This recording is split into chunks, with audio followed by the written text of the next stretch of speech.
Okay, so now I'm just going to explain to you the different exercises I would prescribe to you if you had any health conditions that might affect your exercising. Okay. So for example, if you had high blood pressure and want to do your push-ups, I would actually do an elevated push-up on a handrail.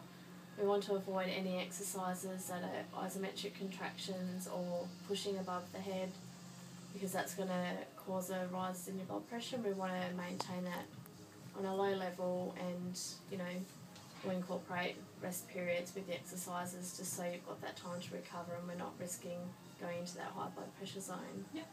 Okay, so that's the first one we needed to cover. The second one is a different sort of exercise if you had lower back pain. So rather than doing a single arm row, if you had lower back pain, I'll put you on the seated cable row because there's more stability and support for your back, and we want to focus on strengthening the back so that we're lowering your pain.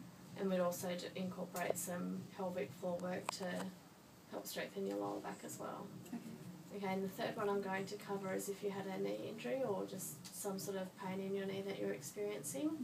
Rather than doing some lunge work, I would provide stability in some squat exercises. So we would do a squat on a bench, and I'd also provide some dowel rods to provide some stability when you're coming back up, just until you get used to it and we work out what capabilities you do have on your knee. We want to avoid any high impact on your knee and just providing that support and stability so that we don't risk further injury. And that sums up today's session. I hope you enjoyed today's session, and I hope we get to book in some further ones in the future. That's great. Thank you very much. Alright, thank you.